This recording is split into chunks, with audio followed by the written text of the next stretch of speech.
Yeah. Oh yeah. Look.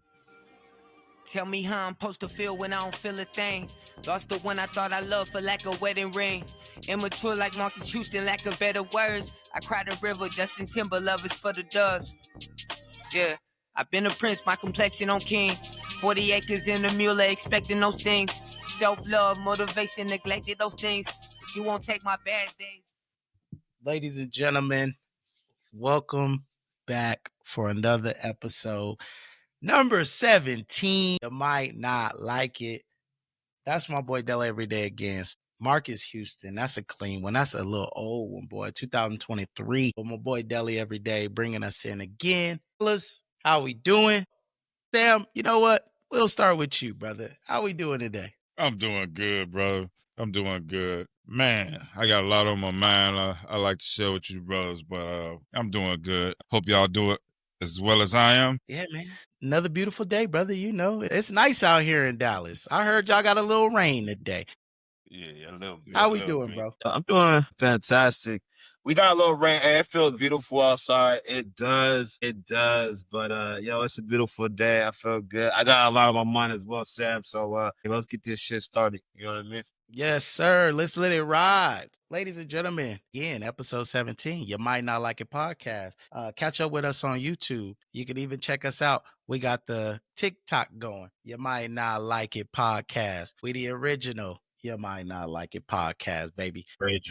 But here's where we're going to go. Let's get the podcast rundown. So we got the hot take. Obviously, we're going to get our first hot take going today. Because it's today, we're not talking a lot of sports and, you know, our team success and different things like that today. We're going to go ahead and go with everybody's hot take today. We got the MJ versus LeBron debate part 3. Reacted to some comments we got, man. We had a lot of activity on that post. A lot of activity, a lot of comments. So we're going to read a few and react live to them, okay?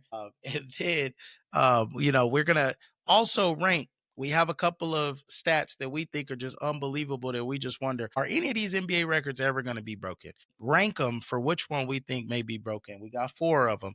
We'll tell you later in the show. And then we'll wrap up. My boy Deli every day.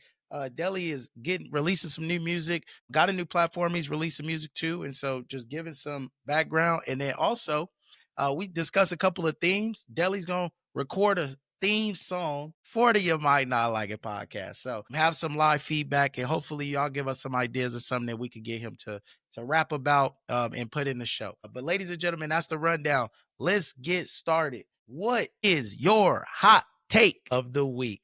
We'll start with you, O. Hey, you know, I was thinking for a while what my hot take was, but you know, we going into 2 back-to-back or 3 back-to-back holidays. Thanksgiving, Black Friday, and then, you know, Christmas. So my hot take is when do you put your Christmas tree up? Is it before Thanksgiving or after Thanksgiving? I would like to know. Yeah, that's my hot take. Hey, a seasonal hot take. I like that because, man, I'm telling you, some people, boy, right when October ends, the day they kids come back from trick-or-treating, the Christmas tree up, the Christmas lights, everything. And then you got some people that say, man, hey, religiously, not until after Thanksgiving. That's a good one. Me personally, just to answer, and we could all just answer real quick. Me personally, if I get a Christmas tree put up, it's probably right before my birthday. That's December 14th. So I'm late with it. What y'all? I don't put down up, so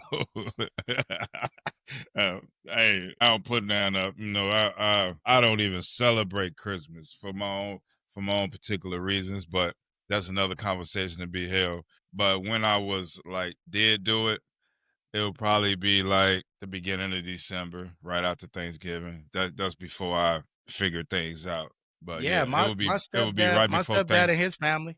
My stepdad and his family, they don't do it. They say they don't worship the tree. That ain't the point. So yeah, I feel that. What about you, O? Yes, we might have to talk about that one day because I got a that's lot another of. topic. But no, I don't celebrate Christmas. If when I tried to celebrate it, even though it was a little uncomfortable, it was like right before Thanksgiving hit. That's real. No, we definitely gotta talk about that take because I don't know if it's just the older I get, or the more people I meet, but I'm starting to hear that from a lot of people where they don't celebrate the Christmas with the Christmas tree and everything of nature. So definitely. But for me, with my family, when we did do it, it was before Thanksgiving. So that way, like when all your family did come over for Thanksgiving, y'all could take a family picture by the Christmas tree. And do that, you know what I mean? Have those family photos during Christmas. But I do know a lot of people do it after Thanksgiving, so on and so forth. It's just a question I've been asking a lot of people, but we gotta revisit that whole do you celebrate Christmas or do you not conversation one day. Yeah. Okay. All right. And so hot take, when do you put that Christmas tree up? Is it in October, November, or December? Let us know. Again, reach out. Let us know. We'll post a video. Let us know on YouTube. Sam, give me your hot take, brother. Man, this is like, I don't think I know how to put it, so I'm gonna give you a scenario. A friend of mine, right? He got this daughter. Her and her man got into it, so he like, you gotta leave. But the daughter don't respect the wife, and she call her daddy like, hey, y'all got an extra room? He say yeah. He say he gotta talk to his wife first. So the daughter tell him like, hey, you ain't gotta talk to your wife. I'm your daughter. And I feel like, wait a minute. How's she gonna disrespect your wife like that? That's how I feel about it. So my hot take will be, where do you draw the line at when it comes to your kid, a grown kid at that? Where do you draw the line at as in respect to your significant other? Like, what do you do in that situation? That's my hot take. And I think this even like goes not just being married. It don't gotta be husband or wife. I feel like it could be the relationship. If y'all are living together, I think 100%, it's 100% acceptable to have to, I got to speak to my spouse. This is what's happening. I can't just be bringing my grown child up in here. Like, we live different lives. I took care of you long enough. You're an adult. Look, some of this stuff on you. If you got kicked out, go get a hotel. Right. So what you think? You know, I did have something like go through my mind as far as, you know, if the parent came back and was like, yo, I gotta talk to, you know, my significant other as a child or as the offspring of that parent. Depending on what you're going through at that time, right? Like at that very second that you're asking for shelter or to come back home, it all depends on what happened. Situation, or maybe it was a very violent altercation, life was threatening, whatever the case may be. And so their mind, when they're calling their parent at that time, is like, yo, I need to be around my parent, no matter what age you is. And they're not thinking as far as smartly, like, oh, like, what do you mean you gotta ask your significant other? Like, I'm your child. Like, I need you right now. Like, I need to come home. Right. And so I can see it from that point. And maybe when the situation calms down or whatnot, then they get back into the rightful thinking and being like, you know what, maybe I did overstep my boundaries. But again, sometimes you got to be cautious on the situational at hand. Because again, if it is something that is violent, I've seen it where somebody pushed off somebody that I know because of they were older. And again, like what Tyrone said, hey, go find your hotel or whatnot. It actually turned out to be life threatening. You know what I mean? And that person still to this day, and I'm not going to say a name, definitely wishes that they could take back the time, you know what I mean, to revisit that. And so that's the only thing I say is it just depends on the situation at hand. If it's just something small, you know what I mean, where they go back and forth or whatever, yeah, you know what I mean, like be able to respect the place, but don't always think that a cry for help is a small cry for help. Yeah, I mean, I would think the biggest thing is just the respect, right? Respect is the biggest thing, I think. And let's say no matter what the situation is, if you can't respect that relationship enough to even like I didn't say no. All it was, hey, I just gotta run it by my spouse. And I think the respect is really the only thing. So what one last thing, Sam? Anything? I saw you make a couple faces with the reply. I mean, I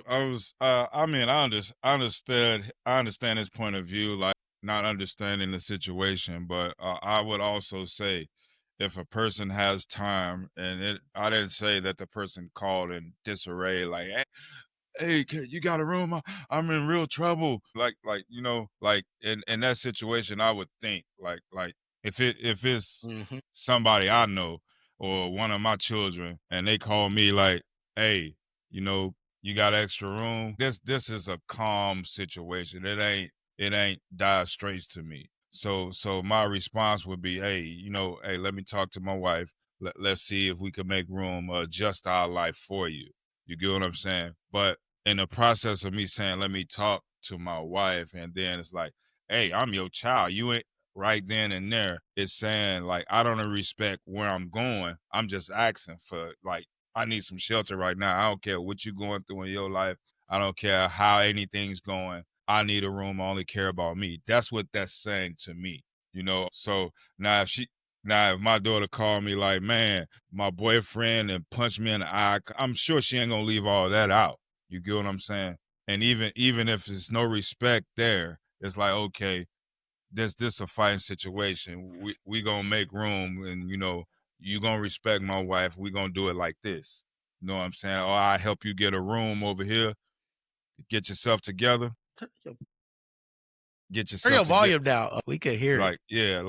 I'm gonna help you get your room. I'm gonna help you get a room and do what I can to make sure you can maintain that. And we about to go holler at dude. Yeah. No, I'm looking at things that way. No, but yeah, because I think you go. I'm leaving the crib if it's something like that, like versus just let's come high. yeah, You know what I'm saying? yeah. Like I'm gonna get you a room. I'm on my way to holler at dude. Yeah, And yeah, yeah. that's something I think will be established right off the bat. Like, man, like I don't think I would have to look that deep into the conversation because it will be right there in front of me. Like, hey, this what happened. I gotta go. This MF, and it's gonna be all types of things going down on that. You know what I'm saying? Yeah. True.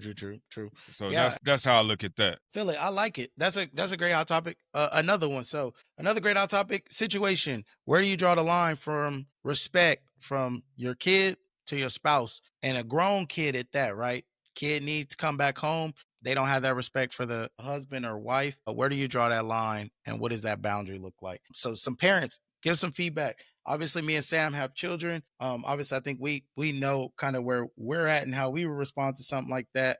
I know not yet, but you are a son, so Can't wait till anybody you out get there. one.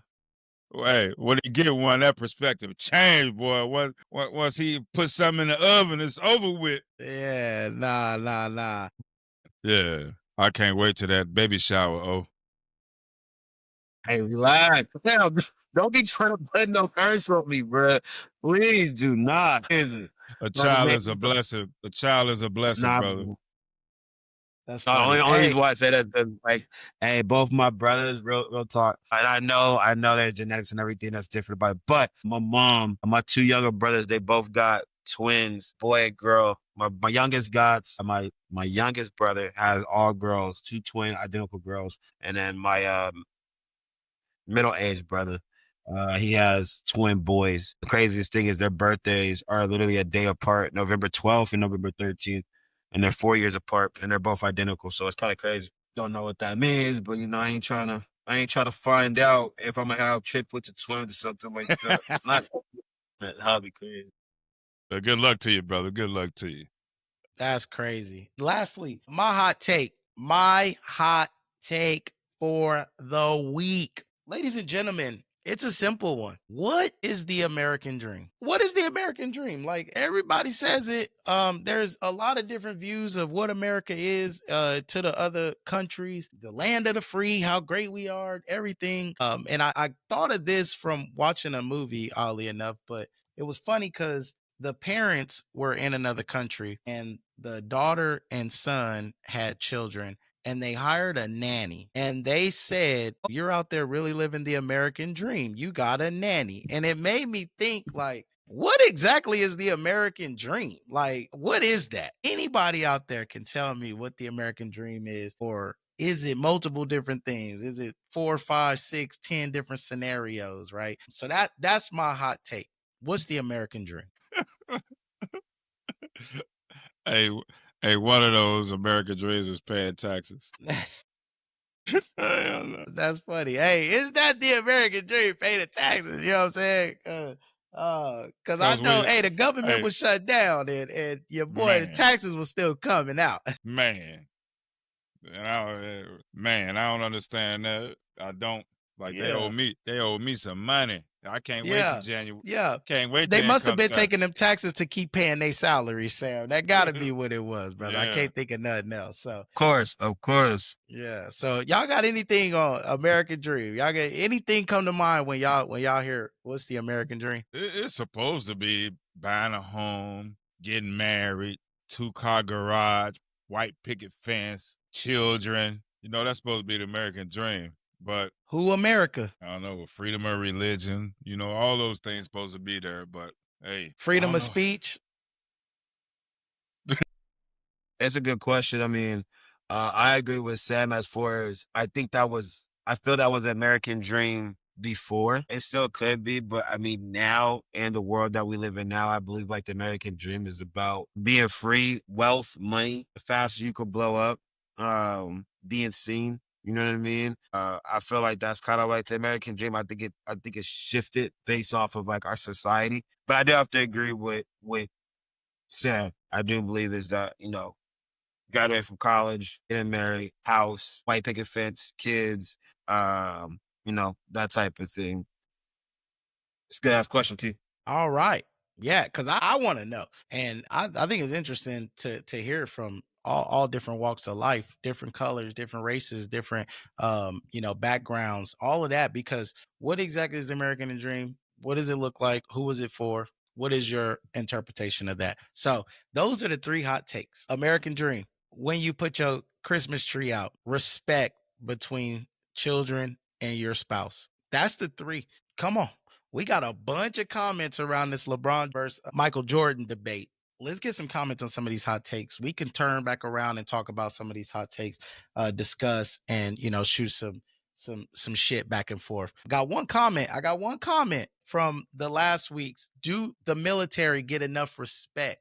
Right, which that was a great hot take for Veterans Day, obviously, right? And just looking to get some insight. And again, there was one comment where they said that they do not believe that veterans get enough respect. And that's interesting because when you think about it, they were talking about job opportunities outside of the military, or when you're done and stuff like that. So I thought it was a great, healthy hot take, and so far one comment about it. So if anybody else has anything that they want to talk about with the hot take, speak up. Go see the comment, because the lady that responded here says veterans want good jobs. The businesses that say they honor and respect veterans should give veterans job interviews when they see their status on a job application. Vets are adaptable and are trained to be fast learners, but struggle to get jobs when they get out. That's what she had to say, fellas. I Well, can't say anything about it. I mean, I do know veterans do struggle with things, but look, like they protect our country. But I mean, look, I have to agree. If that's what she's saying, it's hard for them to get a job out there after what they do. I know they get a lot of benefits to help them out, but if it's hard for them to get a job, something that we definitely did look into. But I haven't heard it there. hey, I'm just say they don't respect them. I don't know how true it is, but I have a few. I'm gonna say this part true. They go through a lot to be in serve for this country and not be able to be took care of for the rest of their life. That's how I feel it should be. I know I pay enough taxes that they should be, took care of after they leave the military for whatever reason they leave it. If it's for anything like terrible, like backstabbing our country, then I wouldn't care about those. Outside of that, they should, after they leave the military, they should just be took care of. I mean, they shouldn't need a job. They should just be took care of, in my opinion. That's how I look at it. Yeah. I mean, like reading, like really, like reading her comment again. It's not even like where she's saying like give us a job. It's like just even give us the opportunity to just do an interview. Especially like with the jobs that are saying that they support veterans. It's like you ain't even giving us a chance to even interview. So I feel her point on that. I definitely do. And if that's some jobs that are doing that or some companies that are doing that, they definitely need to reevaluate themselves because they're making themselves trying to look good, but then they're not even giving them the ability to interview. That's crazy. So, no, I definitely do respect what she's saying. I hope that gets changed quickly. I really do. Yeah, because I mean, I think everybody that's filled out a job application in the last couple of years has seen that it's a voluntary. Are you a veteran? Right? Do you have veteran background? Are you, disabled? Any of it, basically, right? And it's supposed to be set out for once you select that, they have to hire a mandatory amount of veterans, disabled, different things like that. So it feels like it's just to check a box. It's there, check a box, but I don't know. It alert and trigger and say, hey, you're hiring a veteran, right? Do those bells go off? Some veterans will tell you no, because they're not even getting interviews. And again, you're saying you're not prepared or trained for this type of work when they've been trained to do all sorts of things. They've been readied and trained for multiple different situations. So it is one that's very tough. But thank you and shout out for the comment. We'll move to another one as we kind of keep going through some comments. I mean, listen, there was some conversation. And ladies and gentlemen, so far, this video has gotten over 4,500 views, right? 4,500 views. It's a quick little short, so it's not too long, less than a minute. And it's just a quick take. Mr. Sam here just asked a simple question. How many 30-point games does Jordan have versus LeBron? And it sparked a whole debate in the comments in which multiple people, two different sides. You got comments talking about it matters when you played 9 years extra. And to put some extra context, right? LeBron and Jordan are a lot closer than people would think. And that's the point, right? LeBron being in the league for 22 years, hasn't started his 23rd year yet, but they're literally within about, because this stat was January of this year. Obviously, LeBron played, into the playoffs and, had a couple more games after January. But LeBron has since moved that number, but they're within at least 15 30-point games of each other. And LeBron has been in the league, you would say 9 more years or so than Jordan. So that's why the debate was, sparked. We talk about LeBron being the greatest scorer because he has the most points. And so this stat is just something to prove, hey, Jordan was the best scorer, because when you look at 30-point games, LeBron just passed him last year. We got a lot of comments, right? And then somebody even like you asking the wrong question. How many 40-point games does LeBron have compared to Jordan? And which that number is a disparity that, leans toward Jordan, obviously, right? But they're just saying when you're considering scoring, different things like that, it takes a lot of different turns. We have some comments in here talking about Jordan never had to play Steph and KD and that Warriors team, right? That 73-win team. Braun had to play the Warriors team. He beat those Warriors teams. He's beaten, a lot of competition, and even just, but there was some heated debates back and forth. Sam, anything that you saw in the comments that, I saw you posted a couple things and you can't name a super team put together back in the day. This guy said Magic, the Lakers, Bird, Celtics, Barkley, Rockets, Thomas, Pistons, Malone, Jazz. And he asked, did you want him to keep going? He said they all had so-called super teams. I'm gonna say one thing to all of that. When I say super team, when we say super team, we're talking about like KD, Steph Curry, like these the KD team was a great team before KD went to them. So we could separate them from all the other ones. We could separate them. Also, when Malone and Stockton and what was great, what was such a great team about Utah, they just had two key components, was Stockton and Malone. You had Hornacek on the side who could shoot threes, but he wasn't a Klay Thompson. You know what I'm saying? He wasn't a deadly Klay Thompson. He was deadly, but he wasn't a Klay Thompson.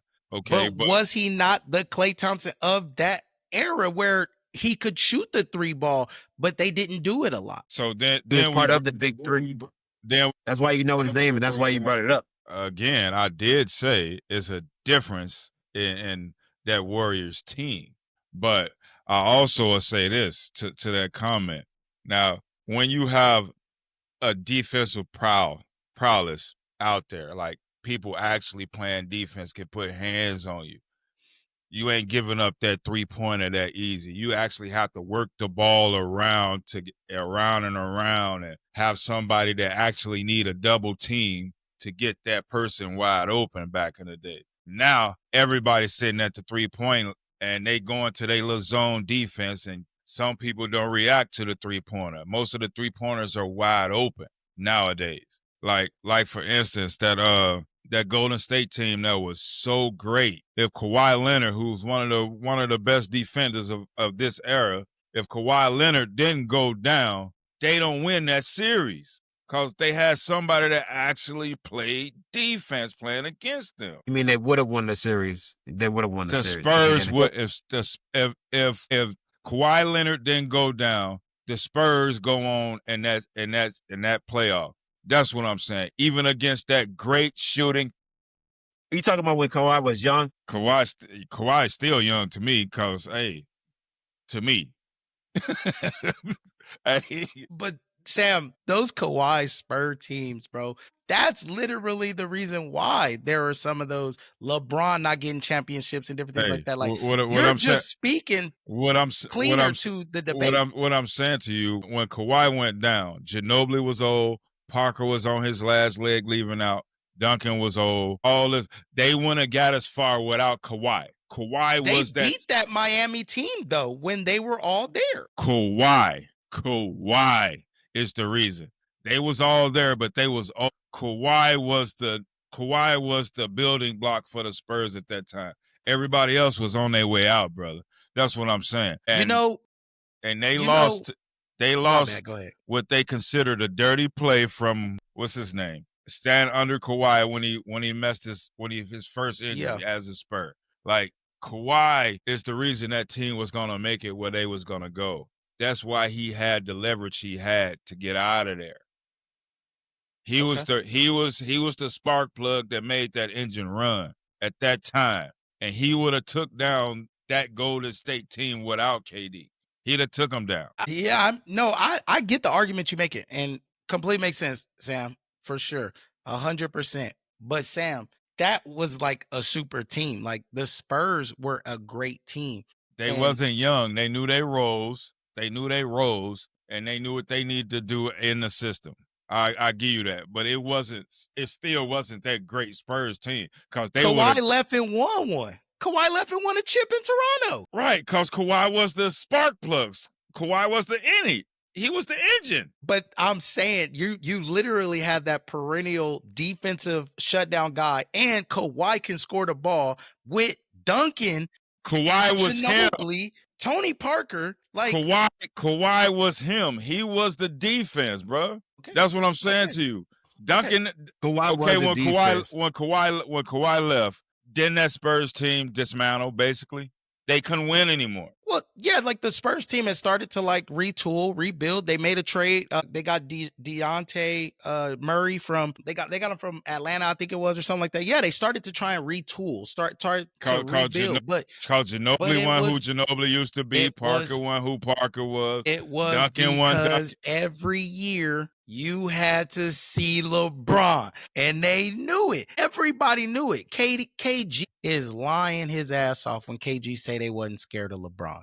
KG lying his ass off. Just like if you listen to Perk, Big Perk played on those teams. Big Perk said, I wish something happened to LeBron in practice. We did not want to see LeBron James. And LeBron James torched the Celtics multiple times. But when we talk about this, Sam, like the reason I love this comment he made to you, because when you were talking about super teams, I mean, Sam, there was some teams back then, but they were teams. It's different now because, yes, like you said, everybody plays a role. Now in today's NBA, everybody's a superstar. And so it's different. So like you look at certain players completely different, because when you look at that Spurs team, you don't just say like all of them were just crazy, blah, blah, blah. But like, bro, 3 of them were all-stars. And when you think about it, what's a super team? What is a super team? Is it all number 1 picks? Is it all-stars? Is it all NBA players? What is it? Because I got a list of teams that had 4 All-Stars on their rosters. A super team. What I consider a super team. What I consider. Everybody else can consider a super team what they want. But what I consider a super team is if this player carried a team, he carried this team by himself, he carried that team by himself, and he carried that team by themselves, and they all come together. Then you got 3 people that can actually carry a team by themselves. And LeBron. But then in that case, though, then if that's the case in the Golden State, then LeBron super team. LeBron carried Cleveland. Wade carried Miami. Bosh carried Toronto. They actually carried the team where the offense went through them. If we gonna win this game, it's gonna be because of them. Now. And then they all got together, Sam, and LeBron carried them. Now listen, the first two finals, I'll give you that because Wade averaged over 20 in the first 2 finals. But the finals against the Spurs when they lost, for everybody to be blaming LeBron averaged over 26 points a game in that finals. 26, 7, and 8, I believe it was. Probably even 26, 8, and 8. While Wade averaged 14 points a game, and Chris Bosh averaged 11 points a game. LeBron carried that team. Did they take you saying he carried them when they lost? Now you made the example yourself. You said when they lost to the Spurs, LeBron was carrying them. Okay, did the other 2 players take a step back? Should LeBron have stepped even further up in the 4th, like most greats do? Like most greats say, okay, y'all can't get it done, I'll get it done. That's the mentality that most people, and the reason that they put Mike first. When Mike say, okay, this team, they not gonna do it, I'll take over this game. I'm gonna will us to win. So when you have 2 other players that's not having a day or the series that they should have, that mentality that Mike had, or Kobe, even Wade in his younger days said, okay. Or even LeBron against the Celtics, Toronto, but you're only putting it against the Boston series, like Toronto win. When he hit the game winner running out of bounds? Okay. How many times? The Magic, when he went and missed the layup, and then he went down and hit a turnaround 3. When he hit the bang at the top of the key? How many times? You'll mention those, but will not mention the ones where he actually choked and then step up. You can't say all the good. You can't say all the good and don't say the bad. I will though, Sam. Yes, he went quiet in the 4th quarter against the Mavericks. Each and every time, Mike said, I'm going to take over this game. I'm going to make the play to win this game. I'm going to score the basket to win this game. That's what Mike did. 6-0. 6-0. Sam, that's not 100% true. The mentality, you're 100% right. There were games Scottie Pippen saved Mike. And listen, not y'all always talk about this. Not offensively. Yes, offensively, yes. And only thing you're going to say, Ray Allen say LeBron then. With 1 shot. Who made the shot before to even put them down by 3, Sam? LeBron James did. Who missed the shot for somebody else to get the rebound and kick it out to Ray? Because he was doing what you just said he needed to do, Sam. He's taking the shots that he needs to take to dominate and win the game. He missed it. They tipped it out. Ray Allen hit the 3. Hey, for you to say that about Pittman, when Mike won there, Pittman threw a chair on court because Phil say, I'm going to let Kukoc shoot this. Not you, Pip. That's a good point, though, Sam. Honestly, I'm happy that you brought that up because you're right. Scottie Pippen didn't do anything other than get voted to the All-Star, win an MVP, Defensive Player of the Year, and win 55 games. And win 55 games when Jordan left. And led the team in scoring. Do you know how many games the Cavaliers won? He did all that. It was on a billboard in Chicago that he led the team in everything. The Cavaliers went from 61 wins down to 19 when the King left. Is he the only one left, though? Keep it real. Sam, who else left with him? Ilgauskas was still there. Ilgauskas was still there. Who left with LeBron? And then Sam, when they drafted Kyrie, the coach was gone.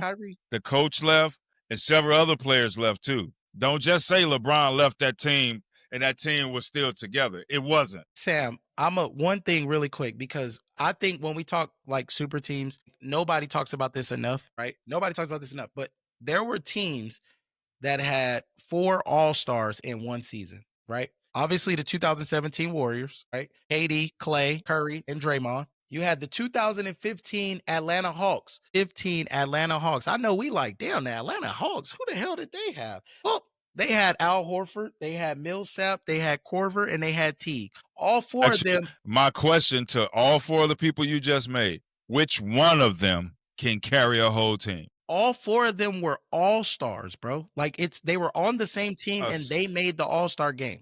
In my opinion, they were a great team, and they were the number 1 team in the East in 2015, Sam. In my opinion, a super team is players that actually could carry a team. The offense runs through them. If we gonna win this game, it's because of them on a team by themselves without the other players. These teams won stuff without having that one guy. But like, you think about the Pistons, right? The 2006 Pistons, Chauncey Billups, Rip Hamilton. You had Ben Wallace, and you even had Rasheed Wallace. Rip Hamilton played off people. You can't give Rip Hamilton a ball and say him go score. Rasheed Wallace, you can run an offense through Rasheed. Don't get that twisted. But I Sam, got that this respect is why I'm for him. asking the question. But this is why I'm asking the question. What is a super team? Because, bro, I 4 answered it. all-stars on one team? 4 all-stars on one team is not a super team? You can have a great one season and be an all-star, but you suck the rest of the year. I mean, the rest after the all-star game, you suck for the rest of the year. It don't have the same type of impact on the game that you had the season or the season after. You can become an all-star and still a nobody. You know what I mean? You can become an all-star and still be nobody. Okay.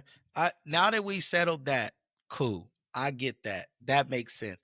But the biggest one, Sam, and I just like, this is my biggest argument, and I'll let you jump in here real quick, but this is my biggest argument back and forth, Sam. When I think greatest of all time and I think impact, right? Again, I think about Jordan retired or quit or left or whatever you want to call it, right? He took a break. The 93 Bulls were 57-25, won the chip.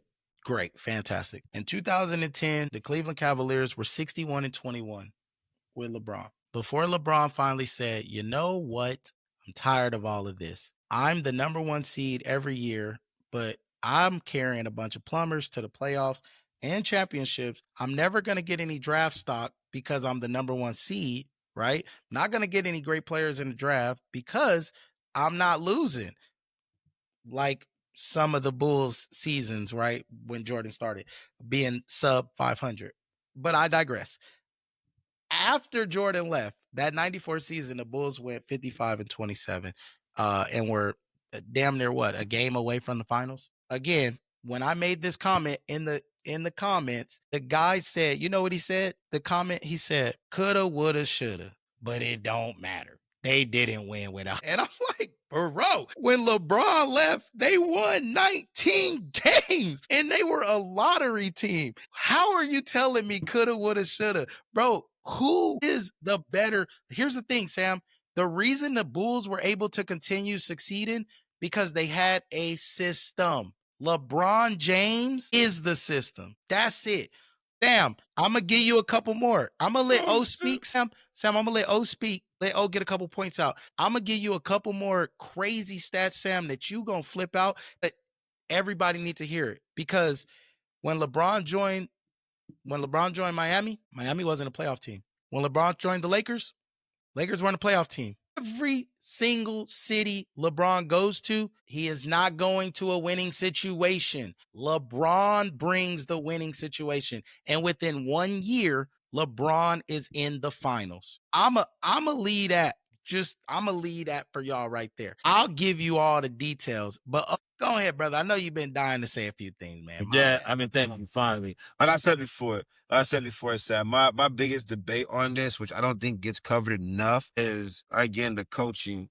The coaching of LeBron. LeBron really had all first time coaching. He really did. And I love what Tyler said about LeBron as a sister, because he really is. Like, now, people are going to say LeBron gets coaches fired, but he also gets coaches hired. He really does. And then he makes those coaches great, either great or not. I can name two, but I'm not going to. I think you know the two that he actually made great, and they're still coaching to this day. One coaching in Los Angeles Clippers, for right now. But going back to a couple of things, Sam, you said that with the Kawhi topic, you're like the Spurs were not the Spurs when Kawhi left. And y'all know me, I'm really big on coaching and personalities and whatnot. We've had many debates. And so my biggest one is just an FYI. I was trying to throw it out there, but Pop, his wife passed that same year when they went into that next season. So he wasn't the same, bro. Like, being honest with you, that's just one. I'm not gonna get into the mental of it. The Spurs were still good, but his wife did pass. Second one, with your all-star debate or your team, I think what you said, the super team. It has to be able to carry themselves, or each player carry themselves. Well, that point isn't really valid with Golden State.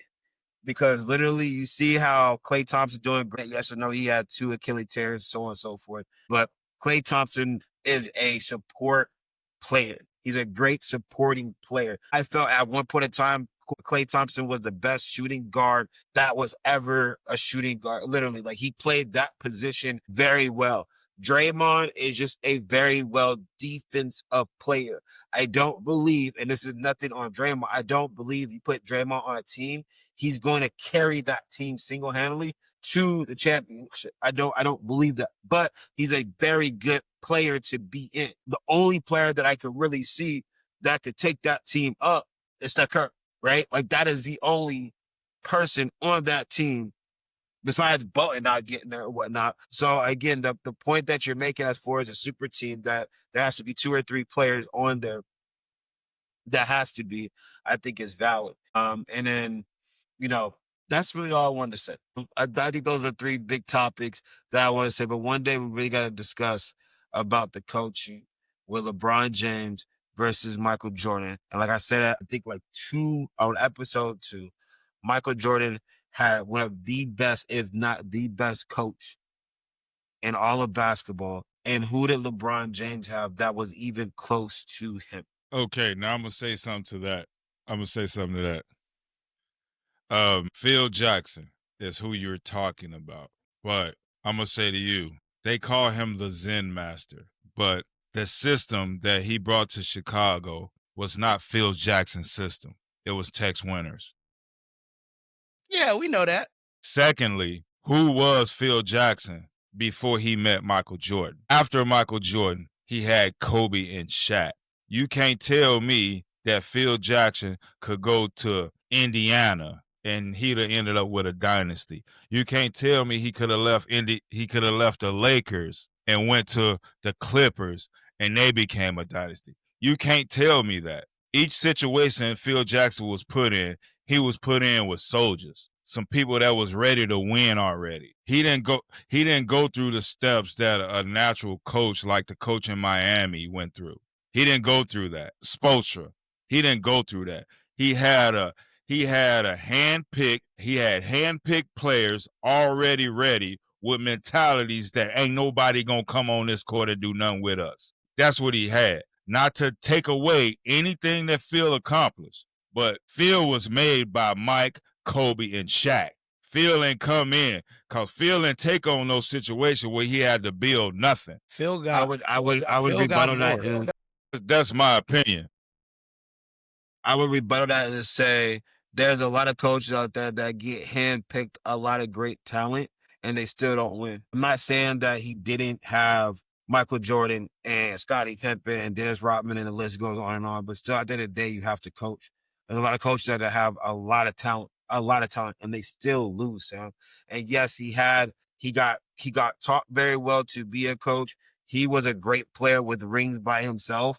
And again, he came in, learned the system. He coached the system to great players. They won 3-peat. That doesn't really happen. No matter if you have great players or not, you still have to be a great coach, right? And then, yes, he went to LA with Kobe and Shaq. Yes, he had 2 great players, but he did 3-peat again. So you can't take away his coaching. Yes, he had players. I said I wouldn't take nothing from him, but he didn't walk into a situation to where he said, I got to mold this team to become great. He didn't walk into those situations.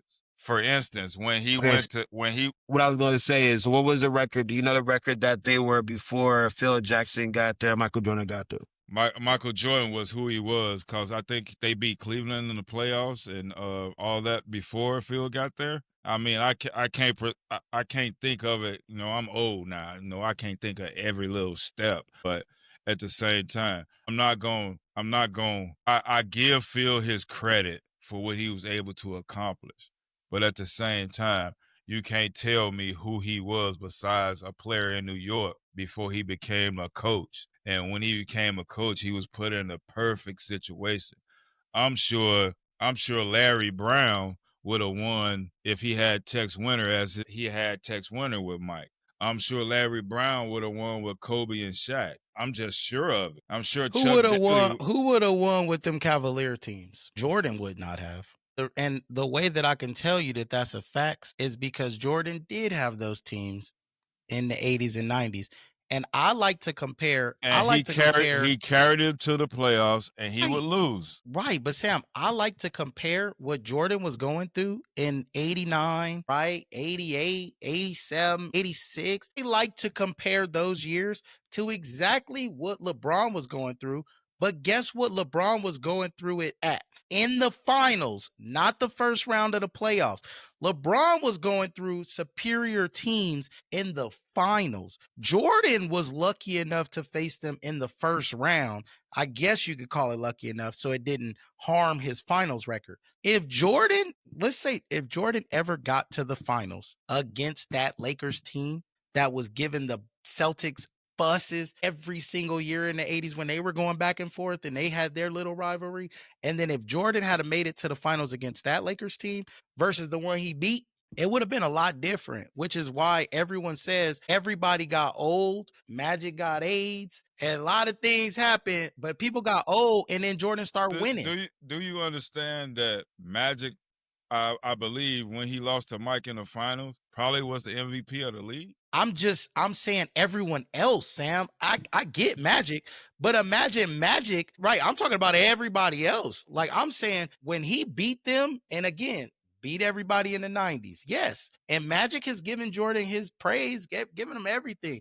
Talked about LeBron is LeBron great, everything. But here's the funny thing, Sam, is everyone, when they compare the eras, it's crazy to me because like what they'll say is like, for instance, Magic said, he said, man, Jordan is great. He said, LeBron good, but he ain't Mike. And he said, man, that finals, we had Mike. Mike drove down the lane, went up with the right. We thought we had him. And man, nobody could ever do what he did. He switched it with his left and then spun it off the glass. I said, nigga, Ja Morant would have dunked on all three of you niggas. What you talking about? He wouldn't have had to switch. And when you actually watch that replay, Sam, you know why he wouldn't have had? Then nobody jumped. That's what I'm saying. If you watch that replay, nobody was even there. He could have just laid it in. Okay, I'm going to say this, though. But you know why Joe Durant would have dunked? Because everybody would have moved. They wouldn't have been playing no defense. Everybody moved there, Sam. Nobody was in Jordan's way. Nobody got in Jordan's way. They was getting ready to go up, but they changed their mind because they said, we ain't going to get up there where he at. Here's another one, Sam. Sam, another one. They talk about Isaiah Thomas. This dude literally said, he said, man, it's tough for me to compare because I literally watched a 6'3" guard throw the ball between his legs off the backboard and dunk it. Hey, I know you know the dunk I'm talking about. The dunk in question in the dunk contest, he bounced the ball between his legs, turned around, went up, and just grabbed it and dunked it with two hands. Sam, that was all y'all. If that was all they had to deal with, brother, Ja Morant dunked on Wembanyama, brother. Like, Vince Carter jumped over 7'6" dudes' heads. Like, LeBron has posterized many of people. They would have been scared. LeBron James would have literally, and you know what, Sam, one more thing, because LeBron would have been Jesus. Like, literally would have been Jesus. But you talk about LeBron, the reason I don't like LeBron, he said he was the greatest after this. How many times has Michael Jordan called himself the greatest? Sam, I don't have enough fingers. I don't have enough toes. Name me one Sam, time. Michael Jordan called himself Black Jesus. Nigga, Black Jesus, Sam? You should know that's offensive. Come on, Sam. I mean, Michael Jordan. I mean, bro. No, This no, is what no. I'm talking about. Hey, I didn't even get out what I was about to say. Now, it's a slight anytime. Anytime. It's a slight anytime you compare yourself to Jesus. So I'm gonna say that first of all. Okay, thank you. I'm gonna say that first of all. And I'm only going there for that.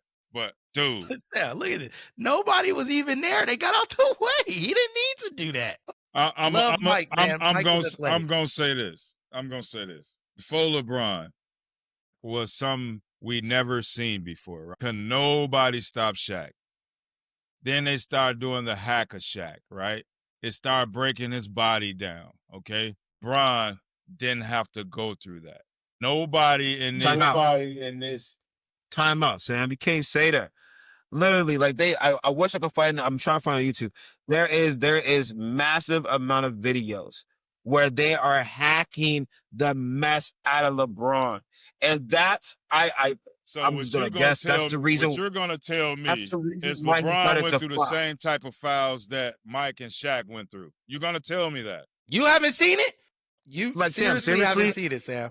Go watch, like, literally, if you go watch the videos, like, when he was so strong, they were literally grabbing his arm, and that's why he was getting so mad at refs, because he was like, bro, y'all not calling it. But it's because he was going to the hole so aggressively, they couldn't tell that he was getting hacked. So I truly believe that's why he started to do the flops, because he was never getting his call. Hey, Sam, LeBron was being mauled when he was in Cleveland. It is true. He was getting slammed, punched, hit, everything, Sam. It was literally the same. Man, the game changed, Caitlin Sam. Clark go through more than LeBron went No, through. stop it. Come The on, game man. changed, Come Sam, on, and man. you know it changed. Sam, you know the game changed. This is what happened, Sam. Do you know changed why? For softness. Do you? No, And yeah, since because of Michael Jordan. Michael Jordan started it. What do you mean? Since it got so soft, it done got so soft, they still take time off. It's crazy. Y'all can't just admit that Jordan started the soft girl era in the NBA. Created time management. Sam, they couldn't touch Jordan. You couldn't touch Jordan. And also, Sam, something just since we're talking about this game management stuff, in the first 15 years, guess who played more games? 15 years each. Both of their 15s. Who played the most games? You tell me. Look it up. It ain't even close. LeBron James. So we talking about all of this management and stuff. Bro, there's plenty of seasons LeBron played every single game. Okay. So single. So wait. Single out. No, single out. Now, since you went there, because I don't want you to lean it no kind of way, because that's what you're trying to do. Single out his injuries? No, I ain't mentioned nothing. Let me say what I'm saying. You said LeBron played more games than Mike. Now, you go season by season, and tell me who played the most games. We ain't going to mention playoffs. We talking about the season. Talking about regular season. Yeah, I'm talking about regular season. Once you mention playoffs, then yeah, because LeBron went to all these straight finals. So therefore, he would have played more. He'd have played more games. Is it not impressive going to 9 straight finals? Now, if we want to really count games, we also can go from Mike starting off with his season outside of the injury he had in his first season, then playoffs, then Olympics, then all these other games. If we want to do Sam, Mike was still rookie of the year, right? Even after he broke his ankle? Okay. I was just curious. Because, I mean, that nigga was still rookie of the year. You want to talk about LeBron's rookie of the year against Carmelo. Well, Jordan was still rookie of the year. He broke his ankle. Everybody want to discount his first year because he broke his ankle. But how'd he still win rookie of the year? You sure that was his first year, not his second? He got hurt? I thought he got hurt his rookie year. I'm asking you, sure? I'm saying I've heard everywhere they say Mike. So you didn't investigate. Was it his first or second year, Sam? Exactly.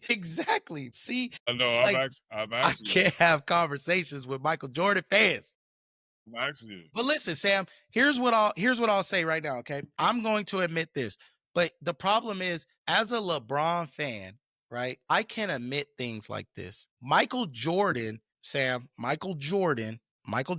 is a better is a better scorer of the ball? Second season, Mike hurt his feet. Right? Not Better scorer of the ball than LeBron, right? He's a better scorer of the ball, meaning every stat that you're going to ever find is going to literally evolve around scoring. Where they piss me off is everybody who got the defensive player of the year. It was fake. The defensive player of the year was fake. And they fleeced LeBron 3 years. They fleeced LeBron at least. The player who won defensive player of the year, the year LeBron was rated the number 1 defender in the league, wasn't even on the all defensive team.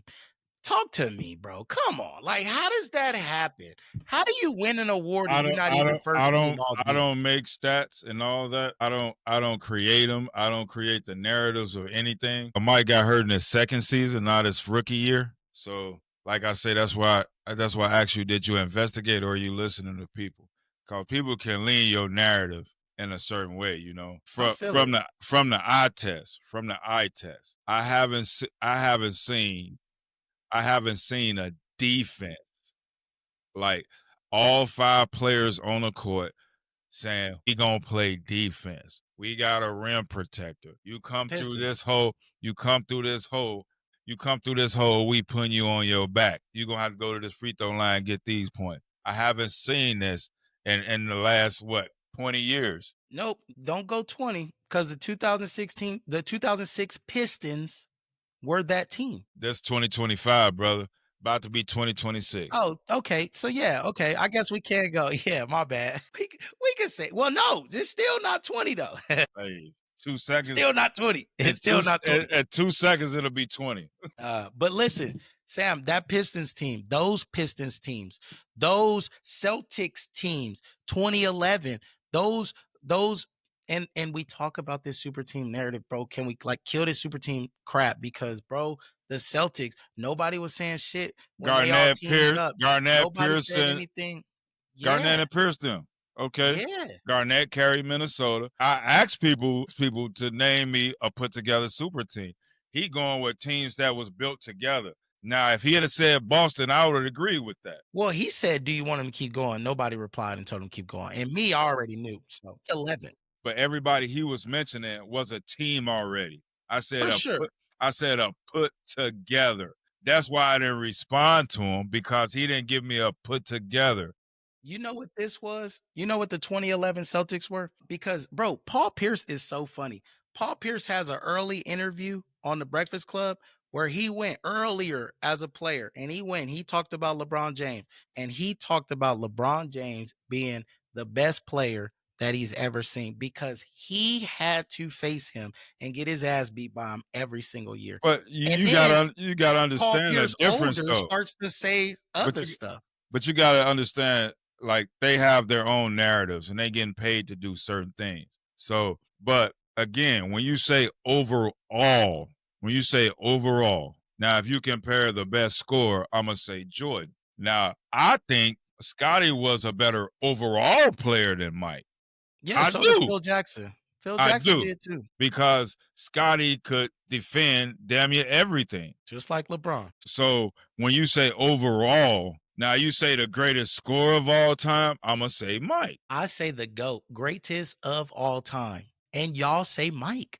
And that's what blows my fucking mind. Mike was only great at one part of the game. That's it. No, he wasn't. No, he wasn't. Listen, Sam. He was not only great at one thing. He wasn't the best at everything, but he wasn't only great at one thing. Sam, they put Mike at point guard, and them point guards was feasting. They put Mike at point guard. He damn near averaged a triple-double until they moved him away from there. Point guards against him were feasting. Were they not? No. Okay. Certain ones probably did. No. Facts. There's a funny video though. There's a funny video of Rex Chapman. Rex Chapman played for the Phoenix, the Suns. Yeah. Yeah, you seen the video of Rex Chapman busting Mike ass and talking shit. You seen that video? Okay. Then what happened? Rex Chapman was talking major shit. Then what happened to Rex the next time? Well, you know how everybody says that, like, oh, don't talk shit to Mike. Well, what happened to him the next time you seen Rex Mike? hung 35 on his head. Hey, the same thing happened with Ron Harper. 50 on his head. You know what I'm saying? Like, there were guards eating against Jordan. But also, Sam, here's what happened. In the finals, Sam, when Jordan couldn't hold somebody, you know what the Bulls did? They moved Scotty over there. Exactly, Sam. So I'm telling you, Okay. Jordan was the scorer. Scotty was the stopper, bro. LeBron is the scorer, the stopper, the blocker, the stealer, the rebounder, the nigga. He ain't stopping nobody, man. But I'm telling you, Sam, how is LeBron not the greatest? I just I'm admitted actually, Jordan is a better scorer. I'm gonna ask you this question. Greatest I'm of gonna ask you all this time. question. In a series that LeBron lost to KD Warriors, was KD sticking LeBron? And who will LeBron stick when they went back down the court? It wasn't. Nigga, LeBron was sticking Curry. Are you fucking kidding me? LeBron stuck Curry because what do you mean? He stuck Curry. He stuck LeBron. He stuck Draymond. Or I'm sorry, he stuck KD. He stuck Draymond. Are you kidding me? Go rewatch that series. LeBron James said, you know what? Whoever is destroying us, I'ma take him. Whenever he played Kobe, who did he play? Who did he guard? When he played Kobe, who did he guard? Have you ever Ron Artest. have you ever seen Kobe and Mike cherry pick in the playoffs? Like damn near the whole game. Who was cherry picking the whole game? Not going back down on D after a miss. Who was cherry picking? The GOAT don't cherry pick, bro.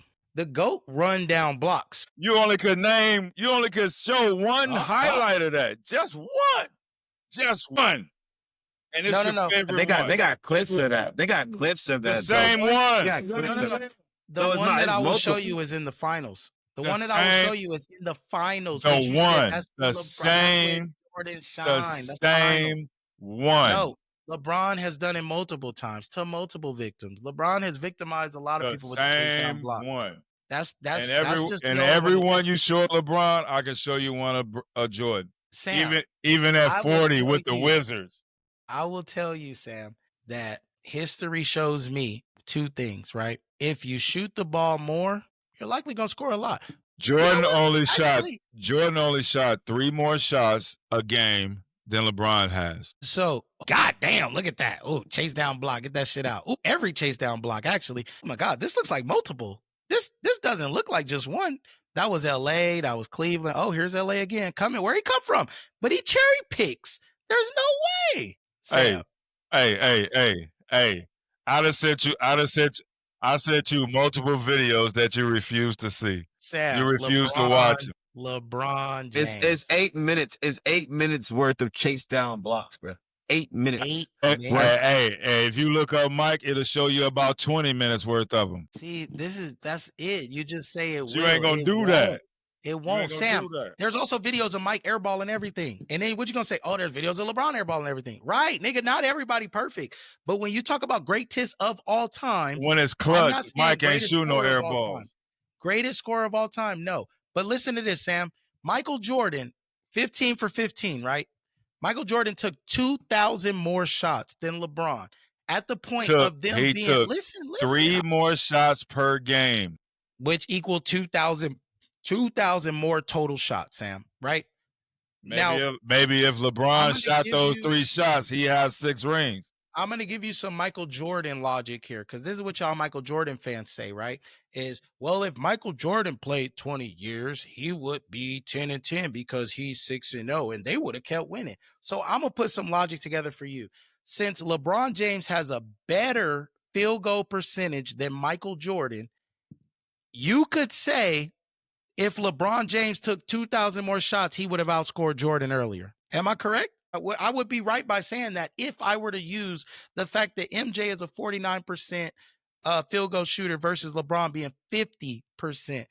If he took the same extra 2,000 shots, he would have outscored Michael Jordan easily. And I can easily say if LeBron took 3 more shots a game, that he would probably won 6 championships. Okay. So again, you just proved my point again. We can go back and forth with that. But he only shot 3 more shots than LeBron per game. Ladies and gentlemen, you might not like it, but every time I talk to Jordan fans and I bring up a stat that they can't refute, they go right back to 6. What is a refute? They go right back. What am I refuting? Oh, Michael Jordan shot 2,000 more shots than LeBron, 15 seasons for 15 seasons. That's 3-point. LeBron 3 is a game. 50%. LeBron is 50% field goal shooter and an even better 3-point shooter than Michael Jordan. Mike didn't shoot threes like that. I'm just saying he's a better percent. Which makes it more difficult in the scoring category because he didn't shoot as many threes as LeBron. Total shots, 3-pointers and 2-pointers combined. Michael Jordan shot 2,000 more times than LeBron James. How many more threes did LeBron shoot than Mike? Tell me that. Again, Sam, doesn't matter because we're not even talking about free throws. The free throw merchant. He's the original free throw merchant because the referees were on his side. They were paid to not call things against him. I mean, that's a fact. Referees have literally come out and said that. Is out the horse's mouth. Hey, that's why Mike's fingers like this and LeBron's straight, right? There goes again. I could literally call it. Because he was actually getting hit. Every time you say something. He was actually getting hit and not flopping. Yeah. I mean, Mike was getting put to the floor. I feel it. It was called Jordan Rules by Detroit and New York. Like, correct. they was beating him up. They was beating him up. Jordan's rules. The Jordan Rules was actually to hurt Mike. It wasn't to give him leniency. It was so Mike could go one-on-one and be considered the greatest player ever. It was a beat down. If you literally, it was a beat down. If you literally walked away from your man for half a second, it was called illegal defense, and you got a technical. What? You mean you couldn't even double team Michael Jordan? Like he always got double team. What you talking about? You know, so when LeBron played Duncan in the finals, right? And LeBron had no help, right? He had nobody. But when he played Duncan, they said to Duncan, the reporter said, "Hey Duncan, what are y'all doing?" Or he said, what is LeBron doing offensively that, like, why y'all are able to contain him? And he said, we're not able to contain LeBron because, like, you know, he's off or anything like that. He said, LeBron is a great player. They said, well, what are y'all doing to be able to limit him and control and get these wins? And he said, we're throwing 5 people at him. That's out of Tim Duncan's mouth, Sam. Did you see that on the court? Yes, there is literally a photo of 4 players around LeBron James in the finals. And you didn't see that against Mike. You couldn't. It was a penalty. It was a technical. It was technical. I've literally watched the game. Sam, you know it was. You know it was. They literally changed the offense for Mike. Not to mention all the expansion teams and extra bums coming in that weren't really NBA players. But that's never. You never seen anybody beat a double or triple team that's coming at them. Obviously, I've seen people beat it, yeah. But Mike didn't have to face it very often because it was a technical. If you left your man, it was a technical, Sam. That's bull. That was the rule. Look it up. David Stern, Jordan's fucking best friend. That was what it was. I don't know, Sam. That's just what it was. Listen, here's what we're gonna do. Who's LeBron's best friend? I think everybody. Who's LeBron's best friend? Wait, who's LeBron's best friend? Like, what do you mean? Because referees don't just call random shit for LeBron. And here we go. They call all his flopping. So Sam, another thing Sam likes to say is LeBron is on steroids, right? Well, when Michael Jordan played in the 80s and 90s, they didn't drug test or test for anything. In the 2000s, they had, I believe it was 2 tests. And now LeBron gets tested 4 times for four times throughout the damn season. Like, there are a lot of different tests. And every time a test come up, he leave the game for a minute. Oh my God. Never a negative test. The GOAT. I don't understand. It is what it is. Who knows what Mike was on? Every nigga was bald-headed. Why was everybody bald-headed, Sam? Who told you they didn't test back in the day? Why were they bald-headed? Gilbert Arenas said it. Gilbert Arenas, an NBA player. Oh, a snitch? There we go. Hey, you call him whatever you want. Gilbert Arenas is an NBA player. You know what I mean? Just like a referee tell me that, oh, Michael, I didn't see 2 hands on the ball, but I believe you. But Michael, I'll believe you. Hey, referees, we need to start calling this spin move a travel. But don't do it when Michael does it. No, that wasn't for Michael. Okay, now everybody else. Now you could take 5 steps and get a dunk, right? I will admit, traveling is out of control. Carrying is out of control. I'm saying, yeah, it is completely out of control for sure. But it's not just for one player. Every nigga in the league traveling, Sam. Giannis carries every single time he dribbles a basketball, and they've not called it one. So here's what we're gonna do, Sam. I thank everybody that commented. I hope y'all come back for this discussion because I got more heat for all you niggas. I got heat for you niggas. But one thing, real quick, I want to get this one out, Sam, because I think we got some more good stuff. But there's one stat, right? There's one stat that is, going around right now. And I want to discuss it while we talk about all of this, because which NBA record do you believe will never be broken? And I got 4 of them I'm going to bring to your attention, right? So record number 1 is LeBron James, 20 all NBA selections, 20 all NBA selections out of 22 years. Wilt Chamberlain, 1,029 points in one season. Michael Jordan, 10-time scoring title winner. 10-time scoring title winner. And Steph Curry, 1,000 plus 3-pointers made. Out of all 4 of those, which one do you think would be the hardest to break? And which one do you think would be the easiest? Hardest, I'm going to go with definitely. I mean, 4,000 points a game. I mean, my man had to be averaging like, 35, 37 points a game or something. That's crazy. So I'm going to go Wilt is going to be the hardest. What was Steph Curry's again? Steph Curry has made over 4,000 3-pointers made and counting because he's still playing, obviously. I'm going to say Steph will get broken. It'll probably be the easiest to be broken because the game has changed to shooting threes now. And so I feel like somebody's eventually going to break that. Just like LeBron James broke like the all-time scoring champion. It might take a while, but I believe that's the easiest one to be able to do due to the fact of how many people are shooting threes now. Okay, so hardest one to break, 1,029 points. To put that in perspective, number 2 is Wilt Chamberlain at 3,500 points in a season. And then number 3 is Michael Jordan.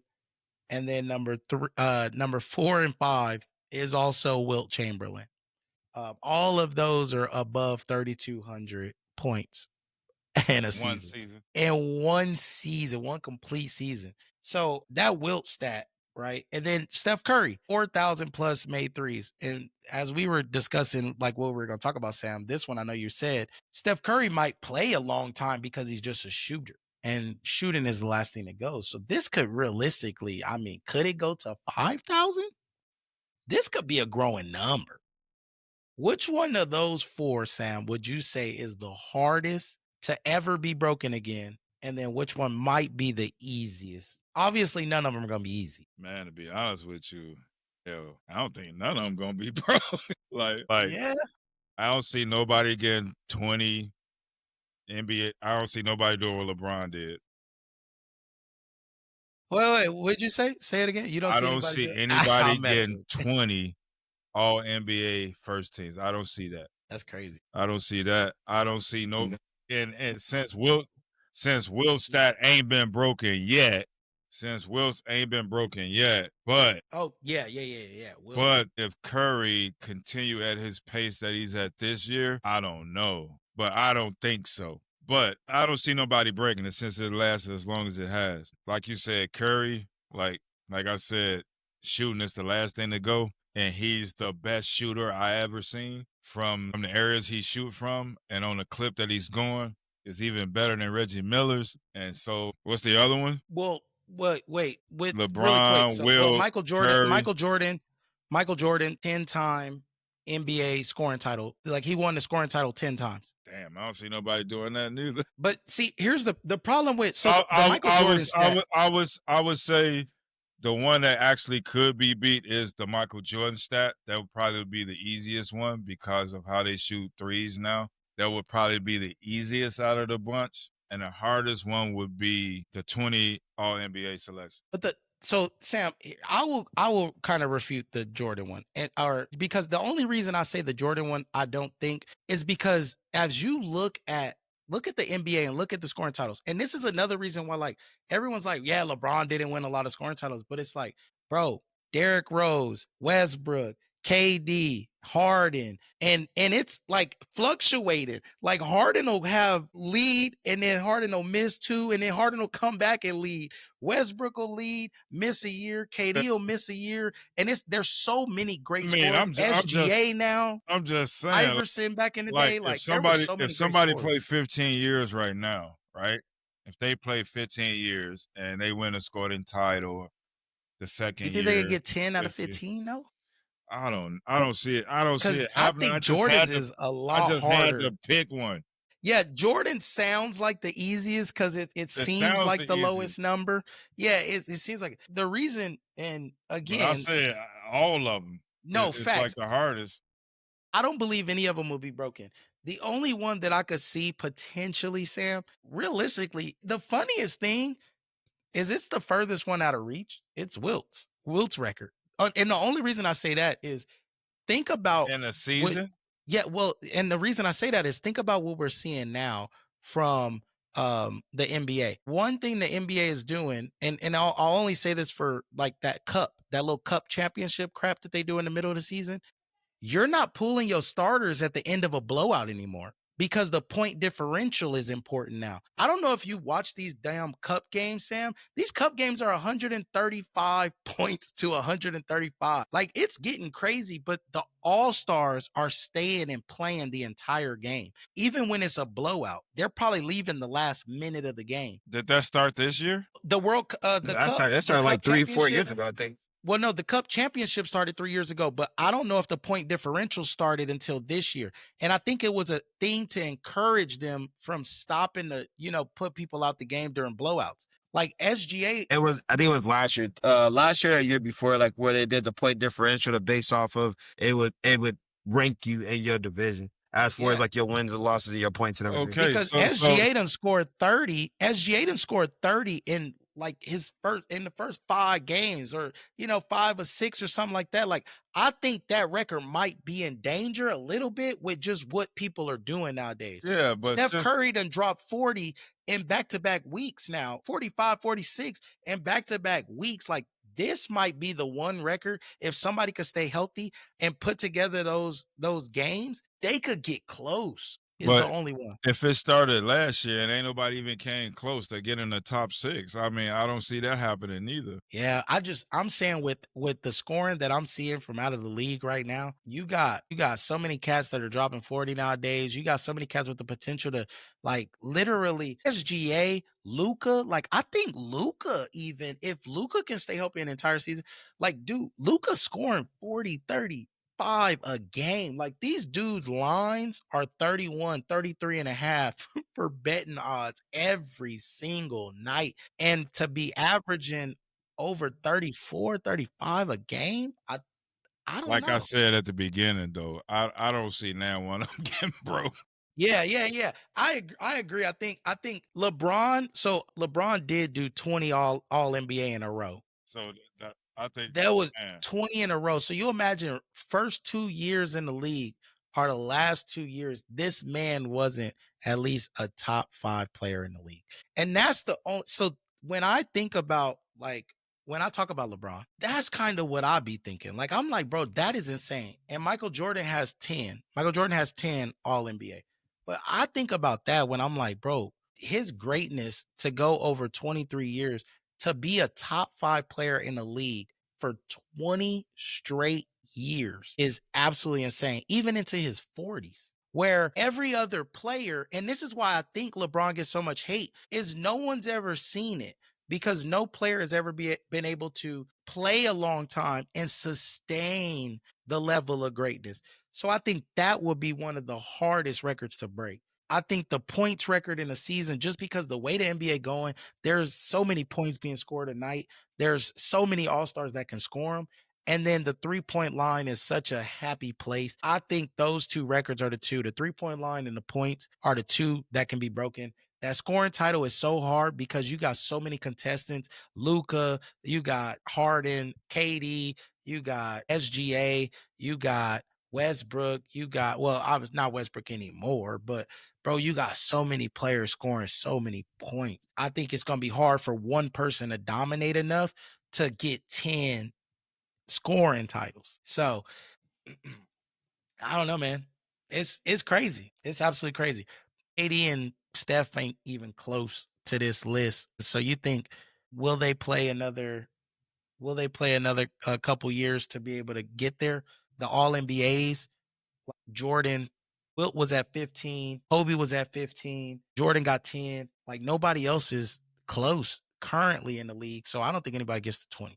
But I don't know, man. That's crazy, Sam. This is gonna be a tough one. Like when you look at those records, and there's some other records obviously that are like gonna be very hard to break, but Steph Curry did a great job with that. Absolutely insane. But one more thing, Sam. I know we've been talking about the debate back and forth, but you have one more thing that I think we were gonna close off with. You saw something, and it was a great discussion piece. Go ahead, speak on that, Sam. Okay. I know what you're talking about. I was watching this clip where one of the brothers was talking to this transgender guy, and the woman on there, just the guy was like, he's a he, and she like she, and it's a she, and it's a she, and they was talking about restrooms and all that, the separation of man and woman, and the transgender guy was actually kind of agreeing, but kept finding ways around it for him to be called her. Right. And in that, I was thinking, like, if you take 8 women and 2 transgender guys and put them on an island and say, hey, y'all go survive, how long will it take before these women look over and say, hey, y'all dudes, y'all got to do something to help us here? Because they tend to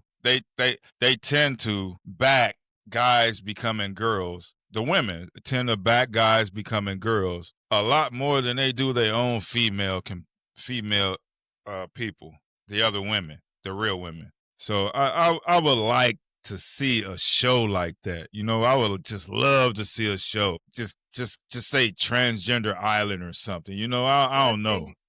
One thing about women, you know what's funny, Sam? One thing about women is not like, I'll touch on this, but it's a part of the psyche and everything. But bro, one thing about women, they was like, I saw something and it said, men, stop wondering why your woman crazy. They said, these girls grew up talking to dolls and tried to feed them.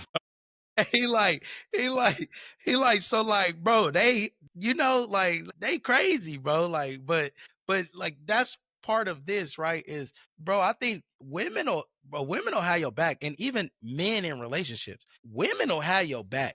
Boy, let some shit start going bad though, and man, they gonna call some shit out. If they been helping you out and you ain't been paying bills and they have, boy, they calling every piece of that out. So I truly believe if they go into this, that it's gonna be girl power with them transgenders to start. But boy, you get a couple weeks in and they gonna be like, y'all niggas need to figure out how to get us off this damn island. Hey, I need to do something. Hey, and it has to be the most feminine acting transgenders possible. It has to be. Well, I give them more than 2. I would say like maybe 4, 6 and 4. 4. You gotta have more women though. Gotta have more women. So 6 and 4, 6 women. I would say 8 women, 4 transgender. Well, so you're gonna bump the number to 12? Okay. And 3 of them, and 3 other women has to be black. See, the real women. And now you you doing specific and shit. But no, I'm saying it don't matter what it is though, Sam. Yeah. I agree. I think you might find that this show, there's another one, Sam. There's similar to that, but they were like, you put 9 straight men and 1 gay man on an island, and every week they vote the man off that they think is gay. And so they were talking about like that being a show concept, which would be similar to that, where you imagine now you got 9 straight men with 1 gay dude, and everybody is calling each other gay basically every week to try and find the gay dude. And it would be similar in this to that's crazy. The transgender, right? The trans island, what you call it, sir? Yeah, so that would be hilarious. I wonder what they were talking, boy. They had to be talking about just women, you know, kind of supporting, you know, those kind of movements and different things like that. Yeah, what they was actually talking about was the woman was backing him so much. I think they're like best friends. Mm-hmm. She was backing him, which they call she. She was backing him to a point where he couldn't do no wrong. He had the right to feel the way he feel. Which he do has the right to feel the way he feel. But they put it as society should accept it, and I'm like, it should be a norm. And I'm saying to myself, like, dude, like you seriously wasting your time talking to the real woman and to this guy, you know. But at the same time, it came to me like, damn, they should take them two, and drop them off on the island. That's what my first thought. I say they should take them two, that woman and that guy who says he feels like he's a woman, and put they butts in the forest and say, hey, y'all on your own, y'all escape. And I said to myself, how long would it take her to be like, man, look, you got to get up out that little thought process you in and be a man and get us from out of here, you know? But then I said, let's take it a little further. Let's put like a few of them he-she's out there and few real women. That would be hilarious. And say, hey, y'all out here, y'all gotta make it, you know? That would be hilarious. No boats, none of that. You gotta eat what you gotta eat. And if y'all make it off this island without turning on these people, they might throw them a little something or something. Ladies, tap in, ladies. What would y'all do? How long would it take? Now listen, y'all gonna probably look at this and say, no, I'll be strong and independent and I'll make it. Not saying you need a man, but I'm saying when you think you got a female, but it's a man, you might start to reconsider and be like, I don't need a man, but since one is here, I'm gonna need you to go ahead and get us up out of here. So ladies, tap in, please. You Might Not Like It podcast. Let us know. We are very curious and we would love to discuss this. We're going to bring it to you a couple more times with some more heat. That's going to wrap the show today. I think a lot of great things. We want more comments, more interactions, so we can kind of discuss that a little bit. We can go back and forth. A lot of content that y'all give us, a lot of things that y'all post and y'all talk about is how we're going to kind of go back and forth and have these discussions. So we would love to get more feedback, more people jumping in there. Obviously, as we record on Tuesday, it's going to be sports. And then that next Friday, we're going to bring up some more things that we could talk about. And one thing I know for sure, you might not like it, but God damn it, it's Wavy, it's Sam, and everybody, we got Deli every day. We gonna get some shit. He gonna get us a track. We gonna get this right, and we gonna have an intro and outro every day. So if y'all even got some stuff like, what can he rap about? What can he do? What should he do? If anybody out there make beats, send me a beat. Because one thing I'll tell you, I'm not making no damn beats. I know what I do great, and it ain't make beats. Anybody got beats? Email it. pod@icloud.com. You send that over to me, send the beats, I'll let Deli rap on it. We can get you on the show. I'll shout you out. Ladies and gentlemen, this is Wavy. Y'all have a beautiful day. You might not like it. Let's get it. Me. I know God got his eyes and his favor on me. Connected to a higher power enabling me. The city looking for a leader, they praying it's me. I'm the GOAT, I get the point, I'm like 81 deep. Yeah. How I'm supposed to feel when I don't feel a thing. They said to make the change, you gotta make a change. To appreciate the sun, you gotta feel the rain. And understand that the love gotta come with pain.